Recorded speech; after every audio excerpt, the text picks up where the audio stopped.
Assalamualaikum warahmatullahi wabarakatuh dan selamat sejahtera. Selamat datang ke sesi webinar kita pada hari ini di bawah tema Profesional dan Prihatin Seni Penjagaan Warga Emas.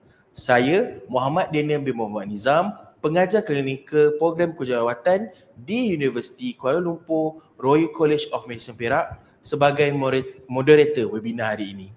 Hari ini kita amat bertuah kerana bersama kita ada dua orang panelis yang berpengalaman, iaitu Puan Basirah binti Abdul Ghani dan Puan Sumati Arumugam, iaitu pengajar kejururawatan daripada program kejururawatan Universiti Kuala Lumpur Royal College of Medicine Perak. Mereka juga berpengalaman dalam penjagaan warga emas. Terima kasih puan-puan kerana sudi meluangkan masa untuk berkongsi ilmu dan pandangan bersama kita hari ini. Apa khabar puan-puan semua? Baik. Alhamdulillah. Jadi sebelum kita mulakan webinar pada hari ini, saya ingin cerita sedikit tentang webinar hari ini. Webinar hari ini dianjurkan bagi memberi pendedahan tentang isu-isu berkaitan warga emas, satu topik yang semakin penting di Malaysia. Seperti yang kita maklum, Malaysia menuju ke arah sebuah negara yang menua menjelang pada tahun 2030, apabila 15% daripada populasi adalah warga emas. Menurut laporan UNDP, bilangan warga emas berumur 65 ke atas dijangka akan meningkat pada 8.1% pada tahun 2024 kepada 14.5% menjelang 2040. Dalam masa yang sama juga, artikel Healthy Aging in Malaysia by 2030 menekankan cabaran besar yang kita akan hadapi antaranya ketidakseimbangan akses kesihatan, kekurangan pakar geriatrik serta masalah malnutrition di kalangan warga emas. Oleh itu, forum ini akan membincangkan 4 perkara utama, iaitu definisi warga emas, peratusan dan trend populasi warga emas, masalah berkaitan warga emas dan langkah-langkah untuk mencegah dan menangani cabaran-cabaran ini. Saya harap dengan forum ini kita dapat berbincang dan memberikan buah fikiran yang bernas untuk cabaran-cabaran dan masalah ini. Okey. Tanpa melengahkan masa, marilah kita pergi ke topik kita hari ini, iaitu penjagaan warga emas. Jadi sebelum kita pergi ke cabaran dan langkah-langkah, marilah kita mengenali dan mengetahui apa itu definisi warga emas. Soalan ini saya ingin tujukan kepada Puan Basirah. Pada pendapat Puan Basirah, apakah definisi warga emas? Terima kasih Encik Daniel. Assalamualaikum warahmatullahi wabarakatuh dan salam sejahtera. Untuk definisi warga emas di Malaysia, definisinya adalah individu yang berumur 60 tahun ke atas. Jadi seseorang individu yang berumur 60 tahun ke atas kita kategorikan sebagai warga emas. Namun begitu, kita hanya bukan melihat pada angka, iaitu bukan hanya pada angka umur sahaja, faktor-faktor yang lain juga memainkan peranan. Peranan seperti dari segi kesihatan fizikal, dari segi mental dan tahap fungsi harian. Ini semua akan memainkan peranan dan menentukan tahap tua seseorang individu tersebut. Okey, baik Puan Basirah. Bagaimana pula dengan Puan Sumati? Apakah pendapat Puan Sumati? Ya, betul. Saya setuju dengan Puan Basirah. Mengikut umur memang didefinisikan, kalau ikutkan WHO dia 65 tahun ke atas. Tetapi di Malaysia kita buat dari umur 60 tahun lah. Ini lebih kepada dari segi mendapat bantuan dan sokongan, kita letakkan umur ke 60. Tetapi warga emas ni bukan sahajalah dari segi umur, juga melibatkan aspek psikologi dan juga sosial mereka. Upayaan mereka terlibat dari segi psikologi dan sosial juga menentukan kemampuan mereka sebagai warga emas. Ada juga orang yang tidak mencapai umur 60 tahun tetapi tidak berupaya menjaga diri sendiri dan kehilangan keupayaan untuk menjaga diri sendiri dan memerlukan penjagaan walaupun tidak mencapai umur yang telah didefinisikan tadi. Terima kasih Puan Sumati. Memang menarik. Selalu tu kalau kita dengar orang cakap warga emas memang umur lah, kita kait umur. Tapi lepas apa yang Puan Sumati dan Puan Basira cakap, memang kita boleh cakap age is just a number. Itu hanyalah angka. Jadi kita ada aspek-aspek lain untuk kita ambil kira untuk dijadikan sebagai definisi lah. Okey. Seterusnya, bolehkah panelis kongsikan berapa banyakkah peratusan warga emas di Malaysia pada masa kini dan bagaimana pula trend ini dijangka akan berubah pada masa 10 hingga 20 tahun akan datang? Puan Sirah? Okey, Cik Daniel. Menurut laporan United Nations Development Program, pada tahun 2024, populasi warga emas iaitu di Malaysia adalah sekitar hanya 8.1%. Itu data yang kita dapat pada tahun 2024. Tetapi dijangka meningkat kepada 14.5% menjelang 2040. Bayangkan daripada 8.1% pada 2024, menjelang tahun 2040 meningkat kepada 14.5% dan peningkatan ini adalah sangat ketara. Menunjukkan peningkatan warga emas tu adalah bertambah dari tahun ke tahun. Okey. Bagaimana pula dengan Puan Sumati? Ya, ini menunjukkan bahawa menjelang 2030, Malaysia akan menjadi sebuah negara menua. Bila kita kata negara menua, ia adalah apabila warga emas melebihi 15% daripada jumlah penduduk di negara secara populasi secara keseluruhan. So ini bermaksud kita perlu bersedia dari segi dasar, kemudahan fizikal, kemudahan kesihatan dan juga tenaga kerja yang akan menjaga populasi warga emas ni. Baiklah. Jadi daripada data-data yang diberikan oleh Puan Sumati dan juga Puan Basira, kita boleh nampak bahawa nombor-nombor ini, angka-angka ini akan memberi cabaran untuk masa hadapan. Jadi bukan sekadar kesihatan tetapi juga kepada sosial, kewangan dan juga akses rawatan. Memang banyak aspek yang perlu kita berikan perhatian. Jadi boleh saya tahu berdasarkan daripada angka-angka tadi, apakah masalah ataupun cabaran utama yang sering dihadapi oleh warga emas di Malaysia pada masa kini? Okey, terima kasih Cik Daniel untuk cabaran-cabaran yang kita hadapi. Seperti mana yang kita semua ketahui dari sudut kesihatan. Ramai warga emas kita mengalami pelbagai penyakit kronik.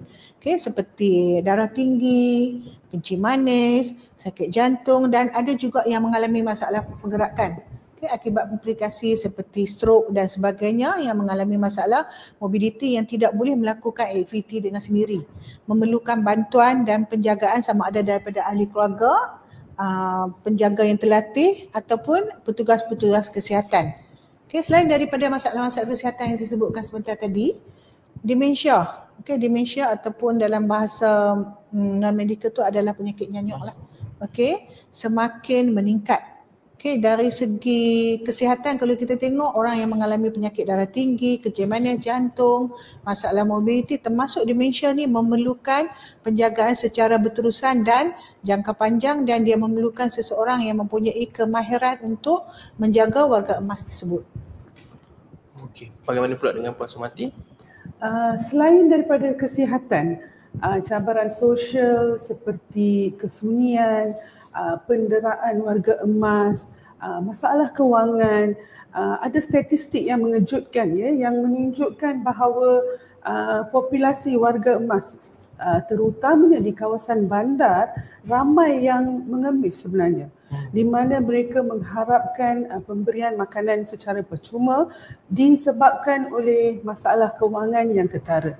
Walaupun seperti mana yang kita tahu, sebagai seorang pekerja kita mempunyai skim EPF, kumpulan wang simpanan pekerja, di mana sepatutnya bila seseorang itu bersara, dia sepatutnya mempunyai kewangan yang mencukupi yang dapat memberikan dia cukup kewangan kehidupan yang selesa. Untuk kehidupan yang selesa selama 20 tahun selepas persaraan. Itulah satu statistik lah yang sepatutnya ada.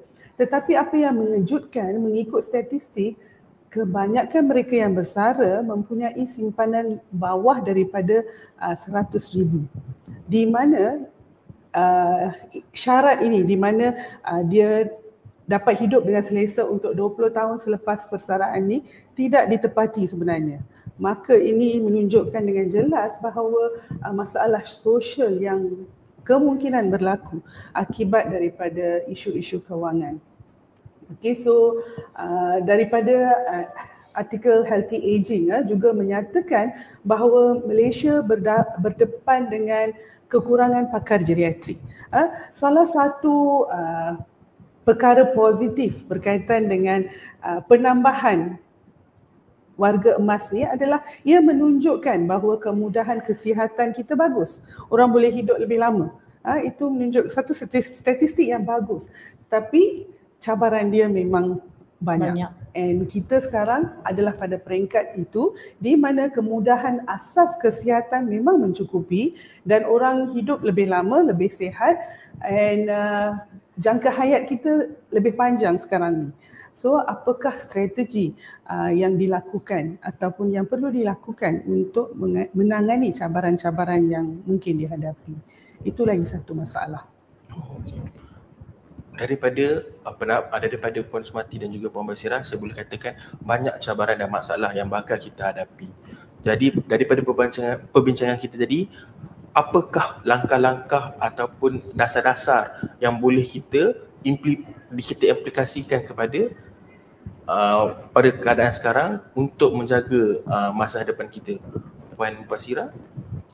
Okey, seperti mana yang kita ketahui, terdapat pelbagai langkah yang kerajaan Malaysia sendiri lancarkan seperti dasar warga emas kebangsaan untuk mengenai masalah ini. Maksud dia, kerajaan telah melakukan sesuatu selepas melihat statistik seperti yang Puan Sumati kongsikan sebentar tadi.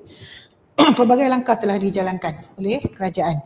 Okey, yang pertama, kerajaan menyediakan pendidikan dan promosi kesihatan, iaitu berkenaan dengan kepentingan menjaga healthy aging. Apa yang Puan Sumati sebut sebentar tadi berkenaan dengan healthy aging. Jadi promosi kesihatan ni diadakan secara menyeluruh. Okey, bukan hanya kepada warga emas, juga kepada ahli keluarga dan masyarakat. Okey, supaya ilmu ataupun maklumat yang tepat dapat diperoleh oleh mereka dan mereka mendapat knowledge, pengetahuan berkenaan dengan amalan hidup sihat, penjagaan kesihatan yang terdapat di Malaysia, sokongan yang disediakan oleh kerajaan. Seterusnya, penyediaan perkhidmatan kesihatan primer, iaitu di peringkat klinik kesihatan sendiri terdapat pelbagai aktiviti yang dijalankan untuk warga emas. Pemeriksaan kesihatan secara percuma, kita ada aktiviti-aktiviti bersama dengan warga emas untuk memastikan keupayaan fungsi untuk hidup berdikari dan juga sihat. Dan seterusnya berkenaan dengan penyediaan perkhidmatan perubatan dan jagaan dalam komuniti yang bersepadu, iaitu maksud apabila seseorang warga emas tu dimasukkan ke hospital dan selepas mereka discharge daripada hospital, ada jagaan susulan yang dilakukan oleh jururawat-jururawat masyarakat bagi memastikan warga emas ini dapat pulih dalam tempoh masa yang tertentu dan dapat meneruskan kehidupan dengan sempurna. Dan satu lagi perkhidmatan yang sangat penting bagi saya adalah berkenaan dengan long term care, iaitu jagaan jangka masa panjang.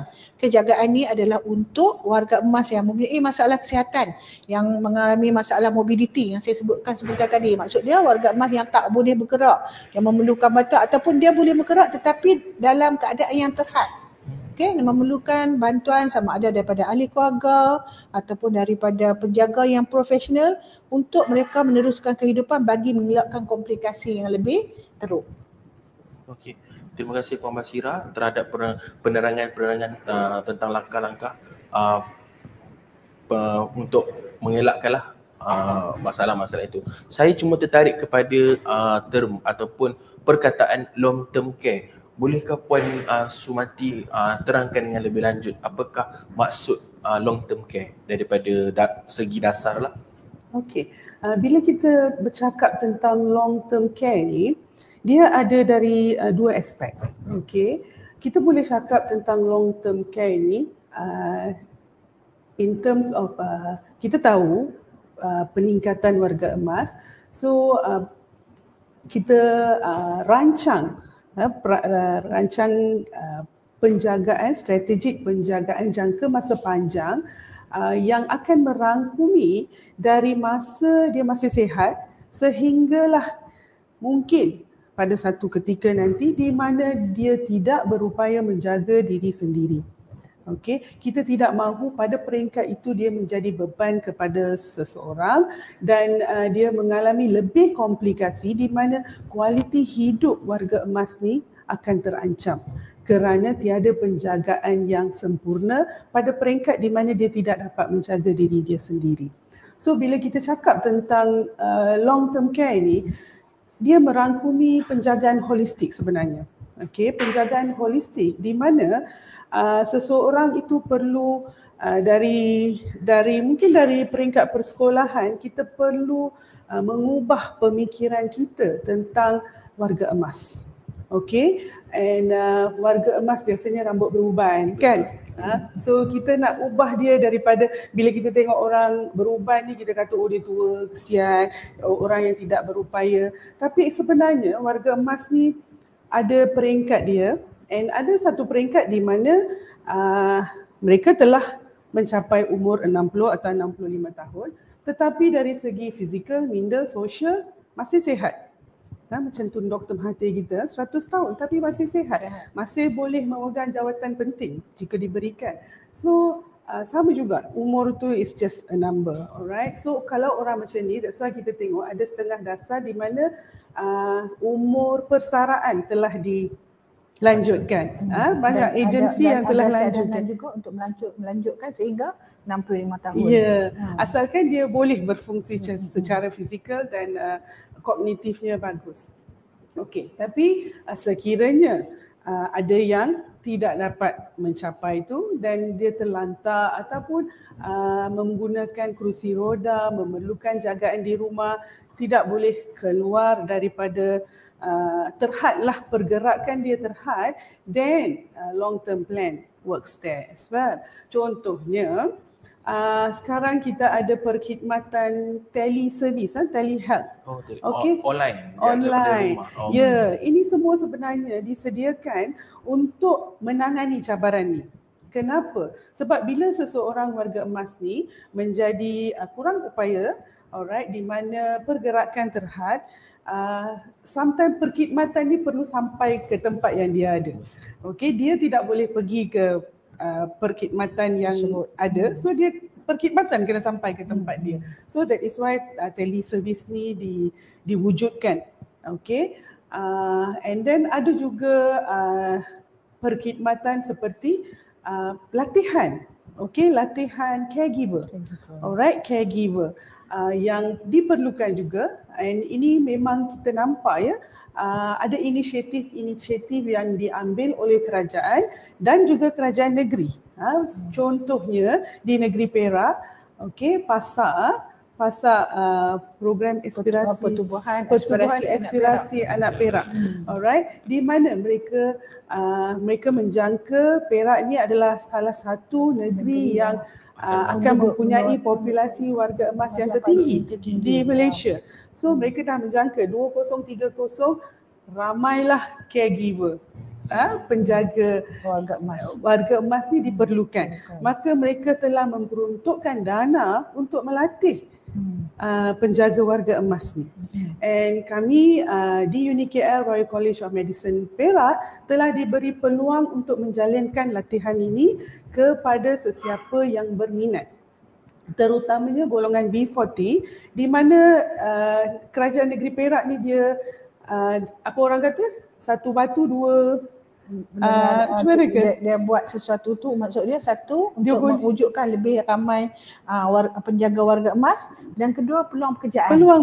Dia memberikan peluang. So dua isu ditangani dengan satu program dijalankan. So ini adalah satu langkah yang baik dan boleh dicontohi oleh negeri lain yang memerlukan penjagaan warga emas. Okey, saya berminat untuk tambah sikit berkenaan dengan penjaga warga emas. Penjagaan warga emas tu untuk mengikuti kursus penjagaan warga, mungkin ada orang tertanya dekat luar sana, adakah syarat-syarat untuk memasuki program ni? Okey, contohnya untuk program-program seperti kejuruteraan yang lain, dia ada syarat-syarat tertentu. Tapi untuk menjadi seorang caregiver yang pertama adalah minat. Okey, betul tak Puan Sumati? Minat tu adalah benda yang paling penting. Dan yang kedua, syaratnya hanya boleh membaca dan menulis.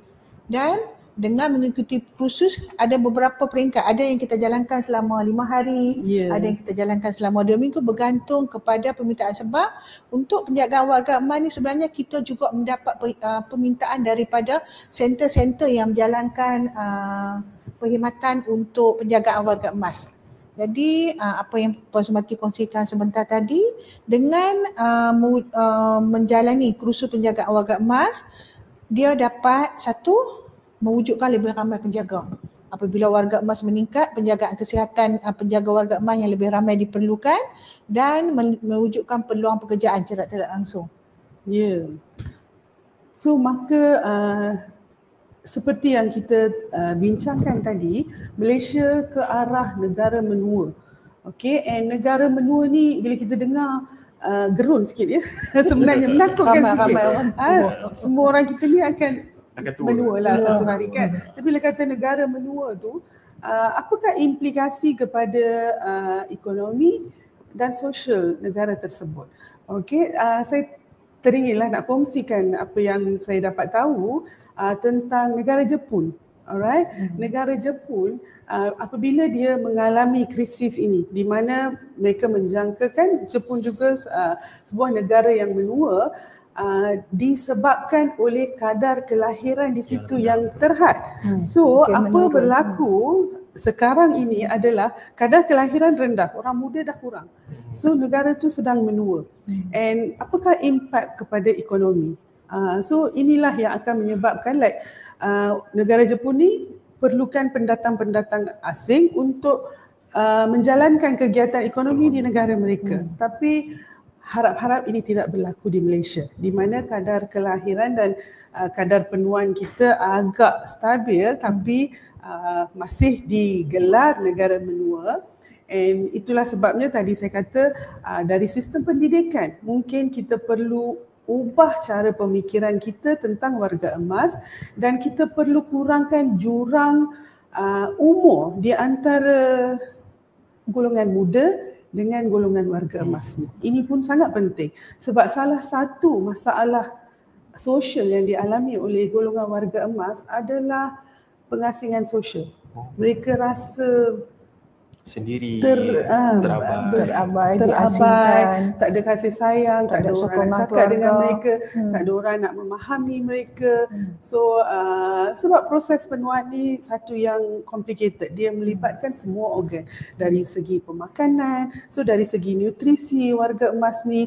So semua ni sebenarnya di semasa latihan, semasa kursus penjagaan warga emas, semua isu-isu ini kita bincangkan, dan kita harap penjaga yang kita latih ni, penjaga warga emas yang dilatih ini dapat memahami golongan warga emas dengan secara holistik dan memberikan penjagaan yang terbaik. Okey, saya rasa memang perkongsian tadi tu memang banyak yang kita boleh nampak, buka mata. Saya harap perkongsian tadi tu dapat membuka mata masyarakat bagaimana kita ingin bersedia untuk menghadapi cabaran-cabaran mengenai warga emas. Dia bukan sahaja tentang kesihatan tetapi juga melibatkan masyarakat, negara dan juga ekonomi. Okay. Jadi terima kasih banyak kepada Puan Sumati dan juga Puan Basirah kerana sudi mengongsikan pendapat dan juga perbincangan tadi. Saya harap dapat memberikan input dan juga pendapat barulah untuk mengatasi masalah-masalah yang akan datang. Jadi kesimpulannya, penjagaan warga emas bukan sahaja melibatkan rawatan perubatan tetapi juga memerlukan empati, kemahiran serta persediaan menghadapi masyarakat yang semakin menua. Seperti yang dikongsikan daripada laporan UNDP dan juga artikel Healthy Aging in Malaysia by 2023, masa depan penjagaan warga emas memerlukan sokongan bukan sahaja daripada family member ataupun keluarga, dia juga memerlukan usaha daripada komuniti, negara dan juga berbagai pihak lah untuk memastikan perkara ini dapat ditangani. Dan Dan bagi pihak Unicare SMP, saya ingin merakamkan ucapan terima kasih kepada semua panelis kita, iaitu Puan Basirah dan Puan Sumati atas perkongsian yang bernilai lah, serta pada para hadirin yang hadir hari ini. Okay, semoga kita semua dapat committed dalam memastikan Warga Emas dijaga dengan penuh profesional, bermaruah dan juga penuh dengan kasih sayang. Sekian, terima kasih. Terima kasih.